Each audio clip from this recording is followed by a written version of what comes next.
Hello everyone, welcome back to my channel. तो चलो आज मैं आपको बताऊंगी टीयर केक बनाने के सारे टिप्स एंड ट्रिक्स। मतलब सारा कुछ बताऊंगी कि आप बिल्कुल अच्छा परफेक्ट टीयर केक एक ही बार में कैसे बना पाएंगे। और ये ना वेडिंग केक मैंने बनाया था फर्स्ट टाइम। मैंने किसी शादी के लिए, मतलब इतने बड़े फंक्शन के लिए मैंने पहली बार केक बनाया था। और आपको कैसा लग रहा है प्लीज़ मुझे कॉमेंट करके बताना।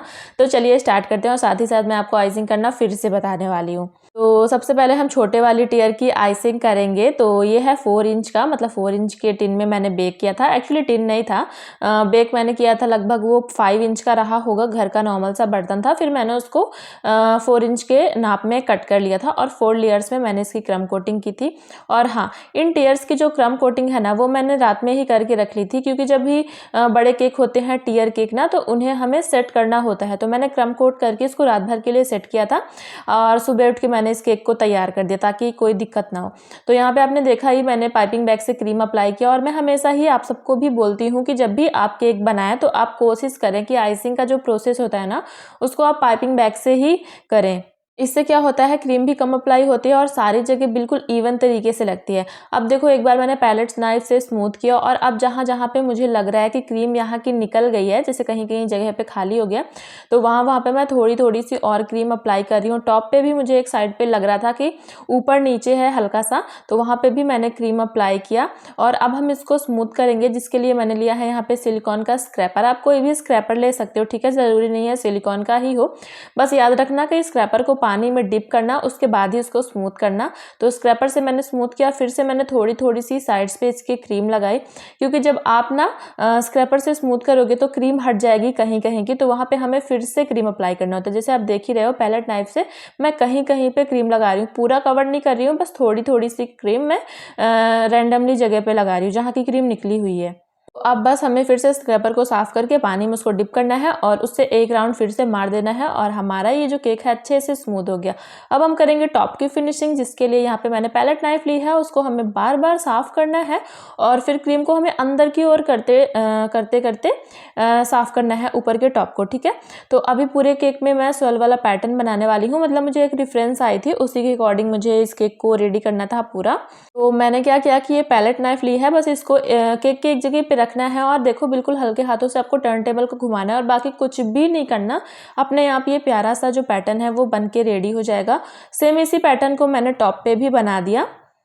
तो अब मैं इसको ले जाके फ्रिज में रख दूंगी, ताकि जब तक मैं बड़े वाले टीयर को आइसिंग करूं तब तक ये थोड़ा बहुत सेट हो जाए और हम इसको इजीली ट्रांसफ़र कर पाएँ। तो ये रहा बड़ा वाला टीयर, जिसको मैंने 6 इंच के केक टिन में बनाया था। और हाँ, ये पूरा केक 1.5 kg का था, मतलब नीचे 1 kg और ऊपर वो जो था ना, वो ½ kg के अराउंड था। मतलब कि पूरा टोटल केक जो है ना, वो 1.5 kg ही था, ठीक है। तो ये बड़ी वाली टीयर है, इसको भी मैंने अच्छे से क्रीम से कवर कर दिया और टॉप पे भी मैंने क्रीम अप्लाई कर दी है। क्रीम बढ़िया से आपको अप्लाई करना है। अगर आप ना पैलेट नाइफ से क्रीम अप्लाई करोगे तो हो सकता है कि इवनली ना लगे, अच्छे से ऊपर नीचे हो सकता है। इसीलिए मैं सजेस्ट करूंगी कि आप पाइपिंग बैग का ही यूज़ करो, ठीक है ना। जो मैं यूज़ करती हूँ मैं वही सजेशन देती हूँ, उसके अलावा कुछ और नहीं करती। अब देखो, मैंने इसको स्मूथ करना स्टार्ट कर दिया। सबसे पहले यहाँ पे मैंने इसकी टॉप की स्मूथनिंग करना स्टार्ट कर दिया। तो कहीं कहीं पे मुझे लग रहा है कि क्रीम जो है ना वो कम है, मतलब ऊपर नीचे ना हो टीयर जब हम ऊपर वाला रखें। इसके लिए हमें बिल्कुल समतल बनाना है इसके ऊपर से। तो मैंने थोड़ी थोड़ी सी क्रीम लगाई 3-4 जगह पे, जहाँ जहाँ पे मुझे लगा कि क्रीम की कमी हो रही है। और अब एक बार राउंड हम पूरा ले लेंगे पैलेट नाइफ से, ताकि ये थोड़ा सा स्मूथ हो जाए। पैलेट नाइफ से हमें हल्का सा स्मूथ करना होता है, उसके बाद हमें स्क्रैपर चलाना होता है। तो यहाँ पे देखें, अब जहाँ जहाँ पे क्रीम निकल गई है, बस बिल्कुल थोड़ी थोड़ी सी क्रीम मैं वहाँ वहाँ पे अप्लाई कर रही हूँ। अब आप सब सोचोगे कि यही स्टेप मैंने छोटे वाले टीयर में भी बताया और यही मैं बड़े वाले में भी बता रही हूँ। तो वीडियो कट ना करने का सिर्फ एक ही रीज़न था, ताकि आप थोड़ी देर तक देखोगे ना तो 2 बार में शायद अच्छे से समझ में आ जाए कि हमें केक को प्रॉपर फिनिशिंग कैसे देनी होती है। अब यहाँ पे मैंने फिर से ले लिया है स्क्रैपर, उसको मैंने पानी में डिप किया। बस एक बात ध्यान रखना, जब आपको स्मूथनिंग करते अच्छे से नहीं आता ना, तो आप स्क्रैपर को पानी में डिप करो फिर स्मूथ करो। आप अपने आप देखना कि बिफोर एंड आफ्टर रिजल्ट आप देखोगे तो खुद ही आपको पता चलेगा कि इतना फ़र्क पड़ता है वाटर स्क्रैपर यूज़ करने से। केक में बहुत अच्छी सी साइन और फिनिशिंग सी आ जाती है। तो अब बिल्कुल उसी तरीके से यहाँ पे मैंने टॉप में जो भी क्रीम उभरी हुई थी ना, उसको अंदर की तरफ करते हुए पूरा साफ़ कर दिया। ध्यान यही रखना है कि पैलेट नाइफ को आप बार बार किसी कपड़े से पोंछते रहो ताकि उसमें एक्स्ट्रा कुछ भी क्रीम ना हो। तो यहाँ पे देखो ऊपर की भी अच्छे से फिनिशिंग हो गई और सेम जैसे हमने छोटे वाले टीयर पे स्वेल वाला पैटर्न बनाया था ना, वैसे ही हमें इस बड़े वाले टीयर में भी स्वेल वाला पैटर्न बनाना है। वैसे मैं रेफरेंस आपको कहीं ना कहीं ऐड कर दूंगी, ठीक है, पीछे साइड पे। तो आप फिर अपने आप ही अंदाज़ा लगा लेना कि जैसा हमें रेफरेंस आया था उसके अकॉर्डिंग मैंने इसको बनाया है। बस थोड़े से ही मैंने चेंजेस किए हैं और वो चेंजेस क्यों किए हैं वो आपको मैं लास्ट में बताऊंगी, ठीक है।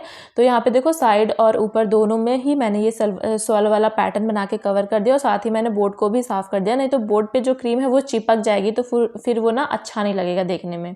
तो अब करेंगे हम मेन इसका काम जो है इसको शिफ्ट करना, ठीक है। पहले तो मुझे बहुत डर लगता था केक को शिफ्ट करने में, बट अगर आप मेरे रेगुलर सब्सक्राइबर हो तो आपने देखा होगा मैंने सबसे फर्स्ट टाइम जब टीयर केक बनाया था ना, तब मैंने क्रिस क्रॉस केक बनाया था, उसको मैंने बहुत ईजिली शिफ्ट किया था। और फिर सेकेंड टाइम मैंने एक और टीयर केक बनाया था। ये मेरा थर्ड टाइम है जब मैं टीयर केक बना रही हूँ। और मैंने देखो पहले बॉटम से उसको लूज़ किया, ठीक है। पहले बॉटम से आपको लूज़ करना है, उसके बाद ऊपर आप एक डॉवेल डालो या तो पाइप डालो, ठीक है, बीच में। उसके बाद उसको केयरफुली उठा के आप केक पे रख दो। बाकी कुछ भी ध्यान नहीं देना है, मतलब कुछ भी एक्स्ट्रा दिमाग आपको नहीं लगाना है। बस यही करना है कि पहले बॉटम से आप लूज़ करो, उसके बाद उसको केयरफुली उठा लो, नहीं तो आप स्लाइड करके रखो, ठीक है। अगर केक सेट है तब आप आराम से उठा लो, कोई दिक्कत नहीं है। लेकिन बाई चांस अगर केक सेट नहीं है तो आप क्या करो कि स्लाइड करके रखो। ये दो तरीके हैं, ठीक है। सेट है तो उठाओ, नहीं तो स्लाइड करके रखो। तो बस ये हमने टीयर रख दिया। अब हमें इसकी फाइनल डेकोरेशन करनी है। तो ये पूरा जो भी इसका फाइनल डेकोरेशन था ना वो पूरा था आर्टिफिशियल फ्लावर से और जिप्सी से, ठीक है। क्योंकि हम मेरे एरिया में ना मुझे फ्रेश वाले फ्लावर रोज़ के नहीं मिलते, रोज़ या कोई भी फ्लावर मुझे नहीं मिलते। तो जो रेफरेंस आई थी वो तो फ्रेश फ्लावर का ही था, बट मुझे ये लगाना पड़ा तो मैंने इसको ऑनलाइन ही परचेज़ किया था। यहाँ पे देखो मैंने ऐसे दो दो करके रोजेस लगा दिए, बिल्कुल रेफरेंस पिक्चर के अकॉर्डिंग ही मैं चल रही थी धीरे धीरे। और अब यहाँ पे मुझे ना जिप्सी भी अटैच करनी थी, तो मैंने यहाँ पे आर्टिफिशियल वाली जिप्सी भी मंगाई थी जो प्लास्टिक की होती है। और इमेज के अकॉर्डिंग ही मैं इसको प्लेस कर रही थी, जैसा उसमें था, मतलब फोटो में था। मैं पूरा ट्राई कर रही थी कि मैं उसको कॉपी करूं। और ये मेरा फर्स्ट वेडिंग केक है, मतलब मैं काफ़ी ज़्यादा खुश भी थी कि मैं इतना बड़ा केक बना रही हूँ पहली बार। मतलब केक तो था 1.5 किलो का ही, उससे मतलब 1.5 किलो का ही था। मतलब मेरा बोलने का मतलब है कि पहली बार शादी के लिए मैंने केक बनाया। इससे पहले मैं बर्थडे के लिए नॉर्मली ही केक बनाती थी, बट इतनी बड़ी पार्टी जहाँ इतने सारे लोगों के बीच में आपका केक जाए तो ऐसा मेरा फर्स्ट एक्सपीरियंस ही था। इसीलिए मैंने इस केक में अपना पूरा 100% दिया था कि इसको कैसे भी करके अच्छे से अच्छा ही बनाना है। वैसे इस केक में ज़्यादा कुछ था भी नहीं, बस आर्टिफिशियल चीज़ों से इसकी डेकोरेशन करनी थी। यहाँ पे देखो मैंने फ्लावर को और जिप्सी को अच्छे से अटैच कर दिया। तो अब बारी आती है टॉपर की। तो ये नेम वाला टॉपर है जो कि मैंने कस्टमाइज़ कराया था। और ये सारी चीज़ें ना मैं ऑनलाइन ही परचेज़ करती हूँ क्योंकि मेरे एरिया में कुछ भी अवेलेबल नहीं है ये सारी चीज़ें। तो ये देखो टॉपर लगाने के बाद इस केक का लुक बहुत सुंदर लगने लगा। लेकिन अब मैं इसमें क्या करूँगी कि मैं गोल्डन वाले फ्लेक्स लगाऊंगी।